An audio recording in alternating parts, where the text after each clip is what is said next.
Hey guys, so this is a series on my channel called Foundation Mutation. Basically what it is that I take two foundations out of my collection, mix them together, do a full day wear test, and tell you whether these foundations look better together than they do separately, and answer the question, would I wear this combination again? And today we're going to be mixing the L'Oreal Infallible Pro Glow Foundation with the infamous Dermacol Foundation. So the L'Oreal Infallible Pro Glow Foundation that I have is in the shade 201. It's a very nice pink tone shade. It matches me really well. L'Oreal foundations are actually great for people with very pink toned skin. So if you have really pink toned skin and have a hard time finding a shade, I would say go with any of the L'Oreal foundations, except for the Lumi one. That one's a little bit more orangey yellow toned. This one is very, very pink toned, as well as the True Matte foundation. The main ingredient in this foundation is actually water, which you will not be surprised by when you actually use this foundation. It is super, super, super watery. Lower down on the ingredient list is like trimethicone, dimethicone, and alcohol, surprisingly, but in my experience, this is a mostly water-based foundation, and the highest coverage you're going to get for it is about medium coverage. It's more of a foundation that I would wear when I want my skin to look really, really good in real life, when I'm going out to an event, when I'm not doing pictures, where I want to just look nice throughout the day. I don't need to care my oil too much. I'm not going to be out sweating. It's more like a, I want to look really pretty type of foundation, and it really does. The glow comes through. It looks great on your skin. This is a go-to foundation for me for a lot of events, or like going to a brunch with a friend. It really is just a fantastic foundation. I have very little bad to say about it, other than it's not super oil controlling and it's not full coverage. I'm not a person that needs full coverage. I like about medium to high coverage, but it's just medium. I can live with it depending on the occasion, as long as I'm not having crazy breakouts of redness or anything. But by itself, it's a great foundation and it deserves the good reviews that it gets. And the infamous Dermacol foundation that I have is in the shade 208. There is a shade lighter, 207, but it's a little more yellow tone, so the pink tones in this really come through and make it look a little bit brighter and lighter in tone. I got this foundation soon after I started blowing up on the internet because I'm like, oh my gosh, this is crazy full coverage. I gotta see it for myself. And honestly, it really is. The claims that a tiny pea can cover your entire face is accurate. If you have really bad acne scarring, or you really need something full coverage in certain areas of your face, or for spot concealing, this is the most full coverage foundation you're ever gonna get. It really is that amazing. The thing that I will say though, it is very hard to come by. I got this on Amazon and the price is steadily going up as demand is higher, and there's a huge market for fakes of this. So I would say be really careful who you order this from. I don't know the store that I ordered this from. It's been a long time, so I'm sorry. But it's really, really good foundation. This foundation actually originates from the Czech Republic, which is where I got it from. There were actually very few English instructions on the box. There were like 7 different languages on there. It was crazy. I'm sorry that I threw it away. It was actually really interesting looking. Regardless, so this foundation, it's actually got a super weird list of ingredients. I couldn't even name all of them. A lot of the ingredients on here are really, really unusual and things that I don't see in a lot of foundations. It's got like aloe vera. It looks like paraffin wax, titanium dioxide, talc, silica, which is silicone, which isn't that weird, petroleum, alumina. It's got a weird, weird list of ingredients. This has got aloe vera in here, salicylic acid. So what I gotta say about this is that its unique formula is very full coverage. It is insane how much coverage you get out of the tiniest little pea. It really could cover your whole face. The issue that I have with this foundation, and the reason I don't wear it a lot, is because it looks super, super, super, super cakey in real life. If you look up close at my face, you can see how foundation-y it looks. It is the most foundation-y looking foundation. But if you have acne scarring and you really need to cover your face, the fact that it looks kind of foundation-y shouldn't be a big deal to you. But for me, someone who doesn't have a lot of acne scarring, who doesn't have terrible skin, I hate cakey looking foundations. So I almost never wear this by itself. I've tried a few times, but mostly I just use it for spot concealing certain areas, any areas that I have redness, especially around my nose, I need a little more coverage.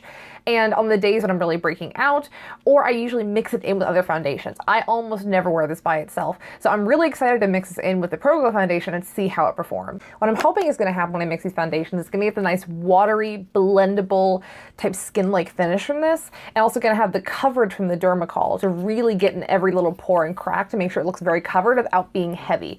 This might be a fantastic combination, or it might be terrible. The ingredient lists on these are wildly, erratically different. So I don't know if that means they're gonna mix well or mix poorly. So we're gonna see what happens when I make these together. Everything I'm wearing is listed in the description box below if you're interested. I'm gonna insert swatches here of these two products before I add lightener to them. I am a MAC NC or NW10 depending on the day, and which is one of the lightest shades available commercially in foundation, so I have to add lightener to my foundation. But the mixer that I use is the NYX Pro Foundation Mixer in white, and that does not change the formula of the foundation at all. So the end result is not gonna be any different than if I added these without lightener, because I'm not gonna be walking around with the foundation 20 shades too dark for me all day.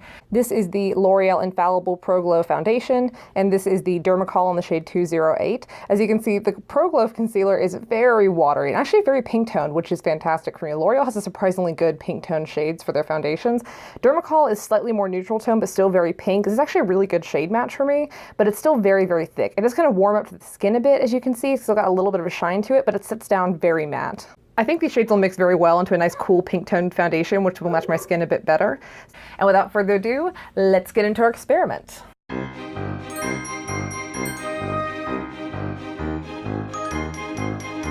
First, I'm going to mix in 1 squeeze of the L'Oreal Infallible Pro Glow foundation. I gotta shake it up because it's very watery. And I'm going to squeeze 1 pump right into the center here. It looks like about enough. It's very, very watery, as you can see, and I hope that's going to balance out the thickness of the Dermacol foundation very well. Next, we're going to mix in some of the Dermacol foundation right on top. This is going to be interesting. This formula is super thick. As you can see, I'm having a hard time getting it out of the bottle. And then it plops right on top there. Considering how far the Dermacol foundation goes, I feel like that's a fair amount. I don't think I need to do several pumps to kind of make it even because there's a very different consistency. Next, I'm going to mix in some of my NYX Pro Foundation Mixer in white to pale up my foundation. I'm right at the end of this tube, so I'm going to have to just make it work. That looks like about enough. The consistency on this is very mixed. As you can see, the Pro Glow foundation is very runny, but the part that's a Dermacol is sticking pretty heavily to the palette and kind of coming off in chunks through it. So we'll see how this mixes. Lastly, I'm going to take my finger and swirl it all together evenly, creating a nice, weird consistency. I feel like the two consistencies are kind of balancing each other out, and it's actually making a really nice formula where it's kind of not runny, but not thick either. It's turning out pretty well so far, so I got high hopes for this. And let's move into application.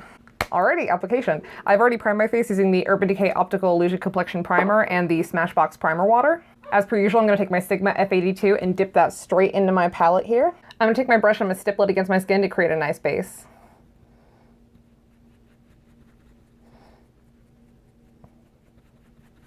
Right off the bat, it's actually got really good coverage. Definitely coming through from the Dermacol, but it's not quite as hard to spread as it normally is. So I think that the mix so far is turning out pretty well. I'm gonna go back into my palette for a second dip and go on the other side of my face. It's not going quite as far as the Dermacol usually goes on its own, but that's not surprising considering the Pro Glow, you usually need a lot of product for it to cover your face. So it's definitely hitting that midpoint. I feel like going with less Dermacol was the right call in this case. I feel like it's sitting pretty nicely and blending pretty well, a lot better than the Dermacol does on its own. We'll see how it does on my nose, which is always the hardest area for me to get. Foundation never looks good on my nose. If it passes my nose test, then I'm going to be really impressed. So on one layer, I'm getting medium coverage. It doesn't look super streaky, but I definitely need to go in the Beauty Blender on top to add some more coverage and also kind of smooth out the finish. It's a little bit darker than I normally go for my foundation, but that's probably my fault for not adding enough lightener to it. I don't think that they've oxidized. I haven't noticed that these ones oxidized, but let's go right in with the sponge into my palette here.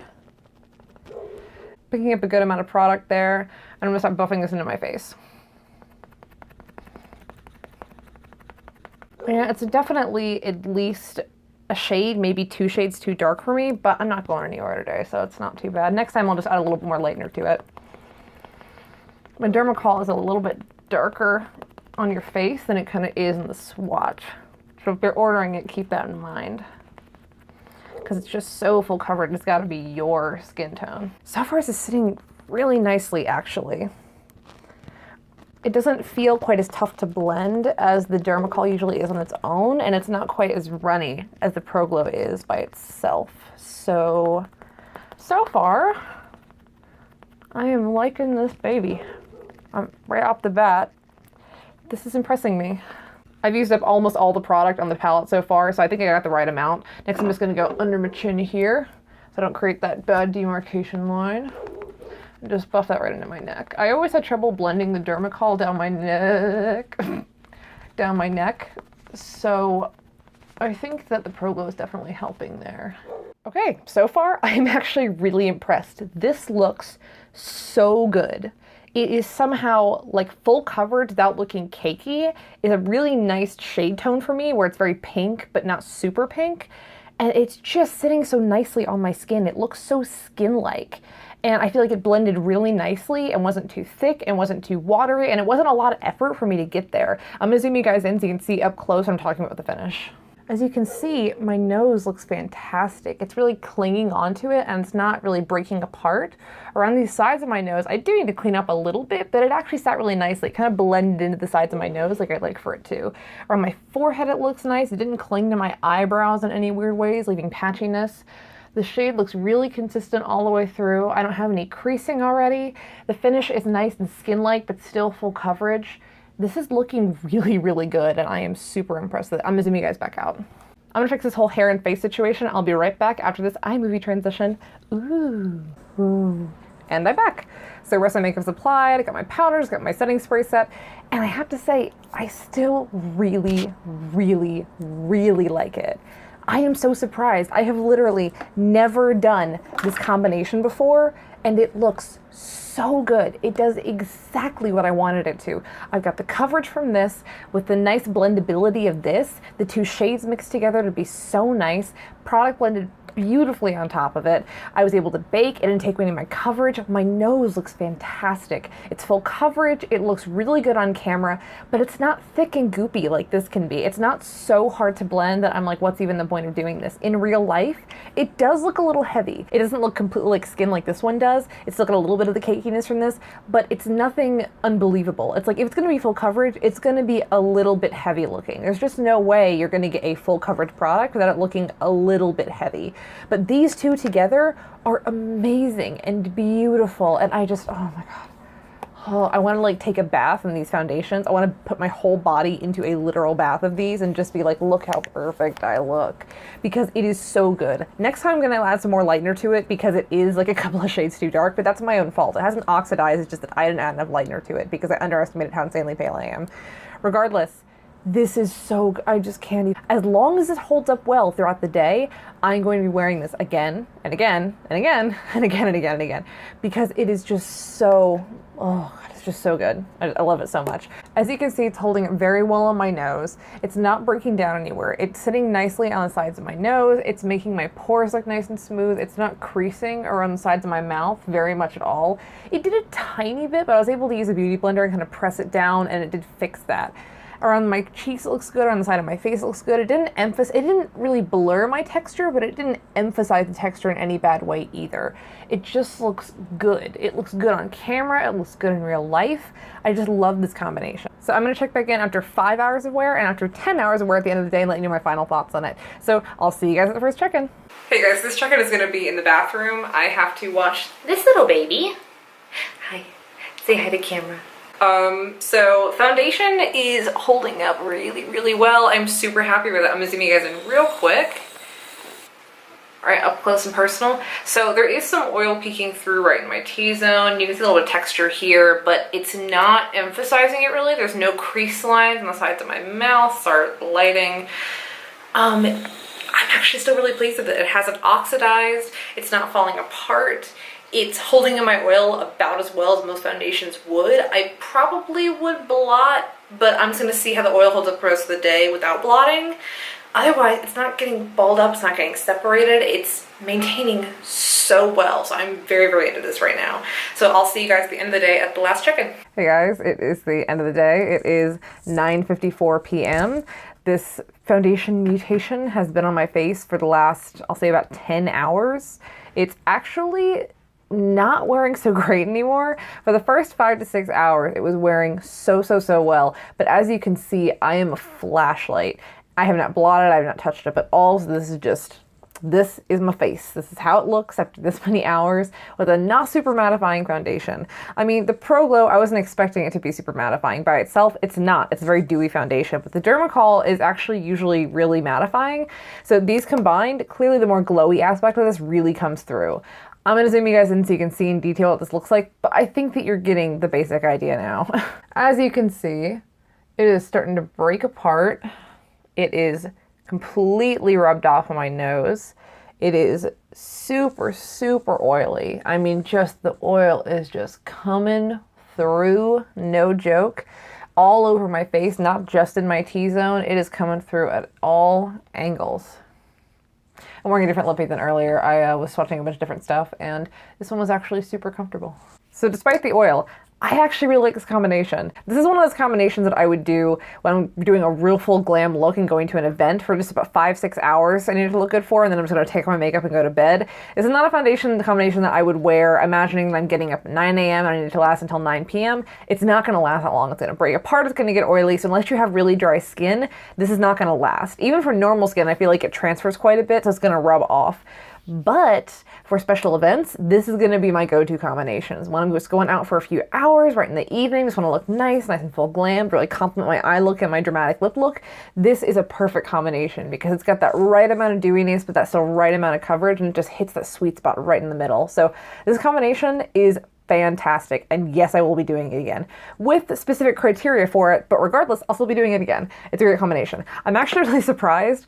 I was hopeful for this combination, but I wasn't expecting a lot. I thought that the mix of random ingredients wouldn't mix super well. I thought like the aloe vera and salicylic acid and the titanium oxide plus like the water and alcohol was going to be this horrible mess. It just didn't wear well. You'd think the ingredients that are the same would mix well together, but sometimes maybe they cancel each other out and add too much of certain ingredients into it. Regardless, this is a great match, and I'm definitely going to be doing this again. Let me know in the comments below what foundations you want me to mutate next. All right, I put up videos every Tuesday and Saturday. I have links to my blog, Instagram, Twitter, where I post daily. Link in the description box below. If you didn't think I was a complete human disaster, give it a like. If you found me even mildly entertaining, subscribe to my channel with one of the buttons. You know where they are.